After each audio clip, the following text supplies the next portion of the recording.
Globally, it is accepted and recognized as World IVF Day.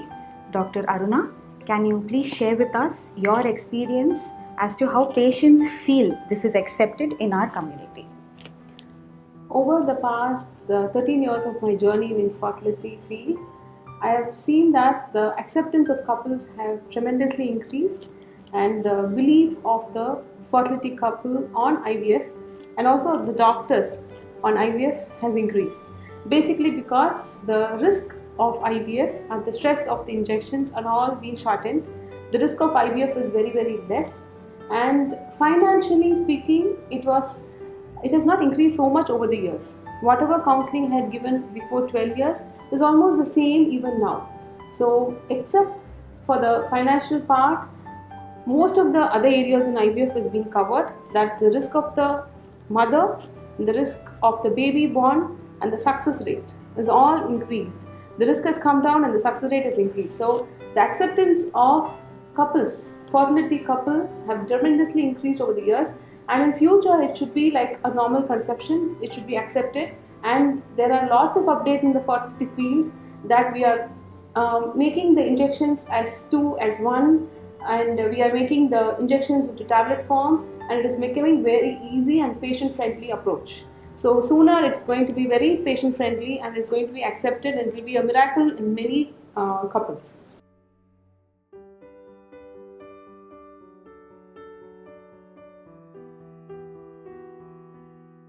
Ma'am, are women who've conceived through an IVF treatment proud enough to call themselves an IVF mom?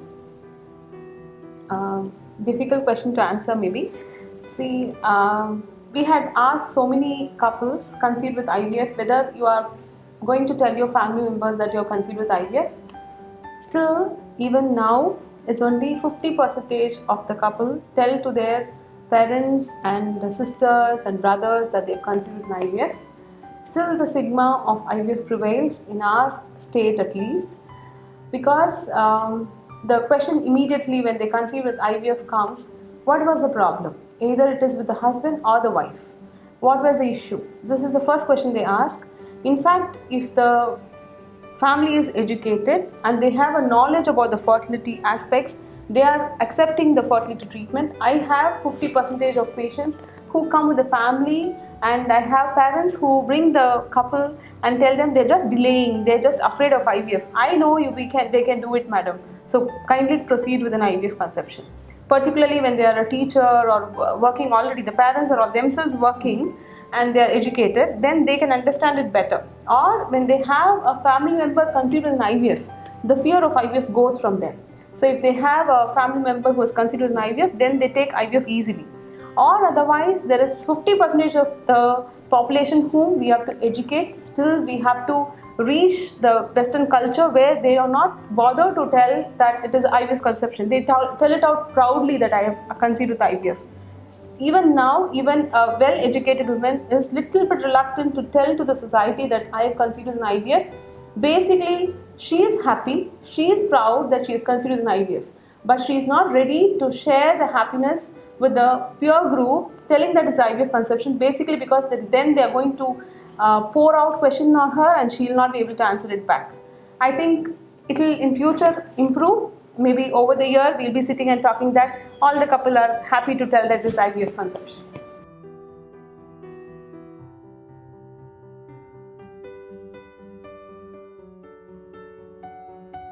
From a scientific point of view, is there a difference between the babies born through an IVF treatment or from a natural conception? Scientifically speaking, a natural conception and IVF conception doesn't make any change on the babies. We have to understand the basic scientific concept that the egg and the sperm has to fuse together to become an embryo, and that becomes a child. So in a natural conception, it happens inside the womb and we are not interfering. In an IVF, there is a difficulty in the sperm and egg fusing or meeting each other, maybe because the tube is blocked or the sperm count is less, or they are not having intercourse, or there is delay in ovulation, but there can be multiple factors. But in IVF, we cannot change the quality of the egg or the sperm. Whatever is the egg and sperm, if they are met to fuse and then become an embryo. That is what is happening. We are not changing the quality of the egg or the quality of the sperm. So it is the same. But what happens is, why there is a difference in the success rate of a natural conception and IVF is, sometimes the couple come very late for IVF. Normal conception happens for females from 20 to 30 years, but IVF conception is most commonly done on an age average from 35 to 40. That's where the difference stands. If you compare women conceived from 35 to 40 years in a normal conception and 35 to 40 years in IVF conception, there is no difference. If you keep the groups equal, there is no difference. Because we are not changing the egg and sperm, we are just making it meet, and whatever embryo is becoming, that we are going to put it inside the womb.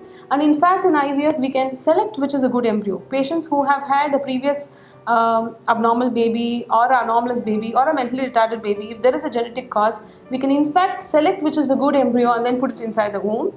So definitely the World IVF Day has to be celebrated, because so many couples are enjoying the happiness that the IVF has brought into their family. I think there should not be doubts about any difference in the IVF baby.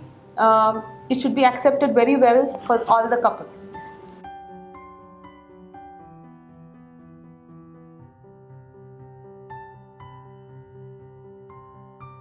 Finally, Soumya, as a psychological counselor, I wanted to ask you one thing. That is, how the family and friends of a fertility couple should react to the fertility aspect as a whole, and how they should help them to undergo the journey of fertility, pregnancy and post-delivery. What do you think? You can throw your ideas on that. Yes, ma'am.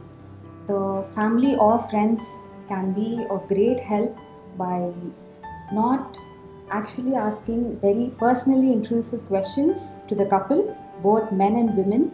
And from a community aspect, I see a lot of patients struggling to cope up with the stress put on by family and friends and the society as such when it comes to fertility, pregnancy and the modes of it.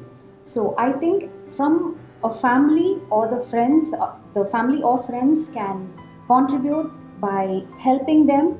A sense of care can be Definitely. given.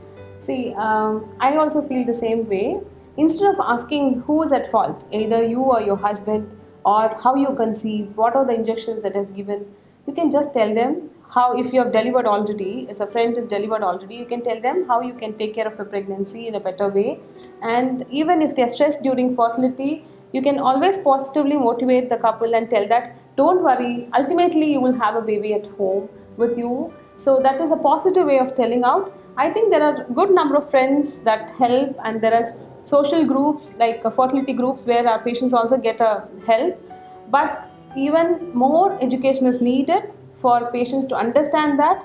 And in this COVID-19 pandemic, everybody is at home. So many of them don't have much to talk about. So sometimes they talk so much intimate things about the other couples who are staying at home. So, but it is also COVID-19 pandemic has helped 50% of couples, in fact, because everybody is working from home. So they happily sit at home and they need not take a medical certificate to tell that I have to be at home for fertility treatment. So 50% is benefited by COVID, but 50% of patients who have a domestic abuse or a domestic violence, the father-in-law, mother-in-law, or a father or mother who is going on asking about fertility, or who's the sisters or somebody who's going on asking about fertility, they're stuck at home. So I think we should make advantage of whatever situation we have, and ultimately the self-belief that one day we are going to win this situation. I always tell to my couples, and it is a fight for fertility. We have to fight in the war, and we should not cry in the war, right? So we have to fight for fertility and win the happiness of pregnancy and having a baby.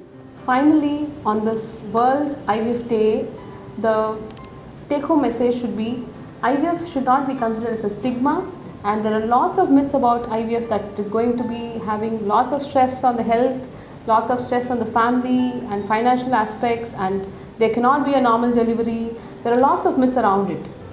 What you have to know is IVF is easy to do, it's comfortable, it is risk-free, the health of the women is taken care of at every other step, And financially also it is not very draining. If it is told transparently, you can prepare and get ready for the IVF, and through the pregnancy you can be mobile according to the guidelines by the obstetrician who is managing you, and you can still have a normal delivery. So happy World IVF Day.